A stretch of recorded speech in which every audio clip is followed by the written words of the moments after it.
My name's Matt McCorkle. I'm a sound artist based out of New York City. Thanks for coming by my studio. It's New York small, but let me give you a little tour.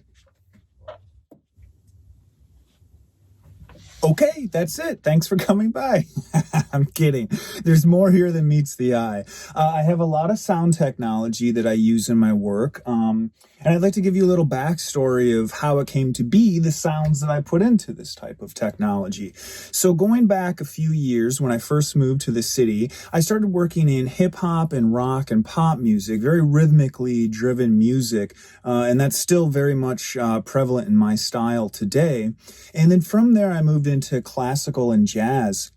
I was fortunate to work with some world-class musicians here in the city, and I learned so much from them, and I was really lucky to have that as part of my career. And how I started working in classical and jazz was I would go and record it in various places, whether it be in halls or nightclubs or studios or wherever.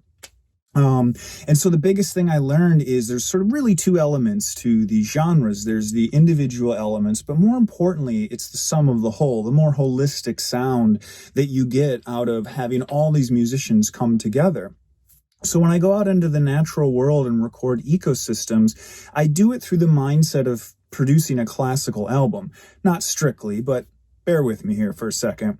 So if you have an orchestra in a pit or on stage, in a beautiful hall, you have two really distinct elements happening here. You have the sounds coming from the orchestra, very detailed, very intimate sounds. And then you have the whole hall, which is this beautiful, grandiose sound.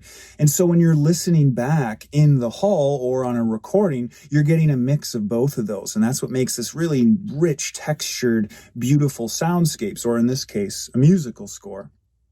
So I really think about that a lot when I'm out and recording in a forest. And how I approach that is I get really tiny sounds like dewdrops and a beetle on a log or rubbing bark or crinkles of leaves or twigs snapping and all of that. And those would be akin to the individual instrumentations within an orchestra. But to get that grandiose hall, that other element in the natural world, I have to set up microphones all around the perimeter or in a tree or anywhere else that there's a really interesting sort of holistic perspective of the soundscape. So what I would like to do is take you into a forest very quickly. I want to show you this microphone suit and how I record some of these delicate sounds and then what I do with them when I bring them back in my studio.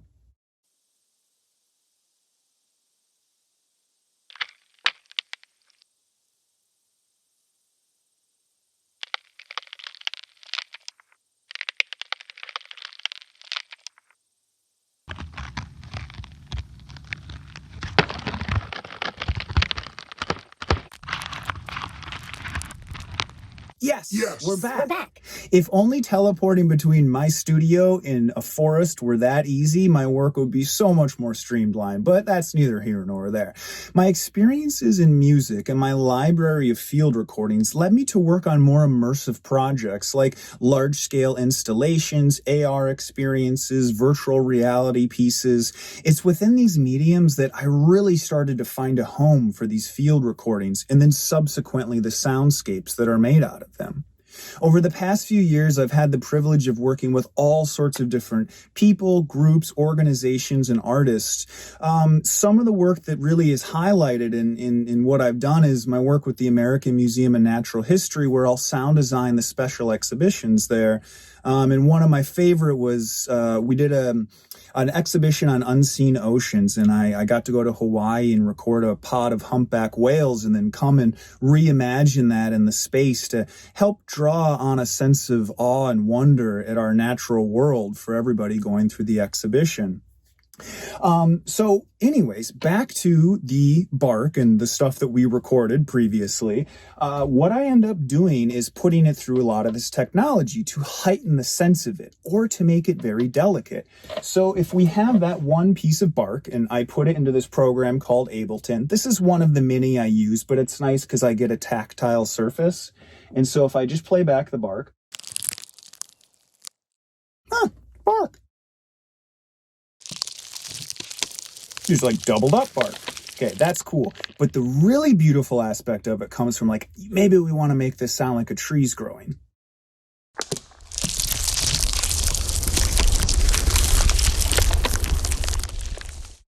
Powerful. Yes. Okay. So let me give you a little example. Let's throw on some ambience.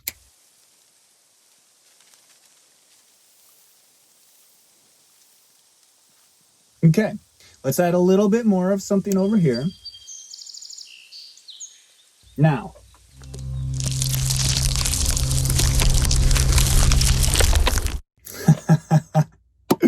so using those concepts that I've learned from music, using this technology, has led me all to the final conclusion of what I'd like to talk about, and that is my installation, Moody. It is an installation that explores emotional soundscapes created from these elements in the natural world. So when you enter this installation, you are there with all of these different basic human emotions put into these abstract soundscapes. The point of this installation, and what I really would love people to leave with, is instead of escaping our emotions, if we learn to live within them, it can help us tell our own emotional story and understand how we react to our environment. It's helped me a lot making these soundscapes because it's been cathartic. Sometimes I have to sit in fear. Sometimes I have to sit in anger or happiness. And it's okay to feel all of these emotions. We all feel them. And to cherry pick emotions and not want to feel something is impossible. It's impossible. So I hope that this piece can make people feel more holistic about their emotional story. Thank you for taking the time to listen to me today and visit my studio, and I hope to meet you all in person soon. Take care.